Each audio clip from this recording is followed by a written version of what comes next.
News 18 India.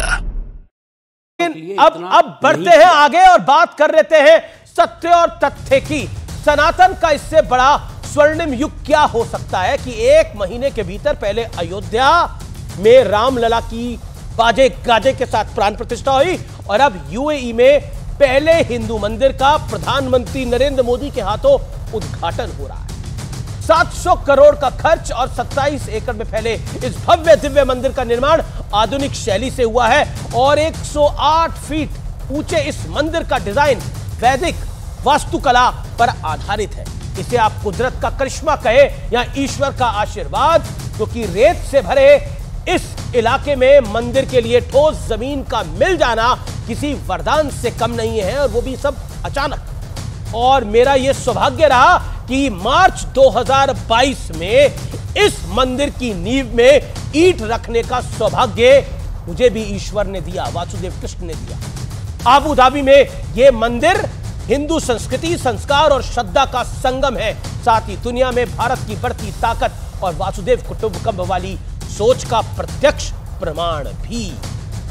लेकिन Abu Dhabi में बने मंदिर के बहाने कुछ लोग भारत को सेकुलरिज्म का पार्ट बनाने की कोशिश में जुट गए हैं। कहा जा रहा है कि भारत को यूएई जैसे देशों से सेकुलरिज्म सीखना चाहिए, इसलिए आज इन एजेंडाधारियों को कुछ तथ्य बताना जरूरी है। आप भी सुनिए, जिसके बाद शायद वो अपनी सोच का सेल्फ असेसमेंट आज कर पाएंगे। भारत में 10, 20 या 50 हजार नहीं बल्कि 3 लाख से ज्यादा मस्जिदें हैं और यह ऑफिशियल आंकड़ा है। हो सकता है कि एक्चुअल नंबर इससे कहीं ज्यादा हो। इतना ही नहीं, साल 2011 में भारत में 2.25 करोड़ ईसाई आबादी थी, जिनके लिए करीब 35 हजार से ज्यादा चर्च मौजूद हैं। अब जरा एक और तथ्य देख लीजिए। भारत में मुसलमानों से जुड़ी संस्था है वक्फ बोर्ड, उसके पास 8 लाख एकड़ से ज्यादा जमीन है। यानी भारतीय सेना और भारतीय रेलवे के बाद वक्फ बोर्ड एक धार्मिक संस्था है जिसके पास सबसे अधिक जमीन है, यानी अधिक जमीन की मालिक है। सेकुलरिज्म पर भारत को ज्ञान देने वाले कथित ज्ञान वीरों को यह भी याद रखना चाहिए कि रामलला की जन्मभूमि पर मंदिर के लिए सनातियों ने 500 साल तक का इंतजार किया, दशकों तक कोर्ट कचहरी के चक्कर काटे। और यह सिर्फ आज की बात नहीं है।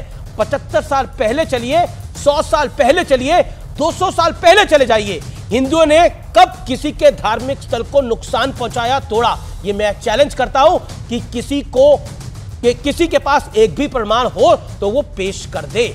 लेकिन अब मौजूदा दौर में आइए, भारत में जब G20 का आयोजन हुआ तो मोदी सरकार ने इसे भी वासुदेव कुटुंबकम का टैगलाइन से जोड़ दिया।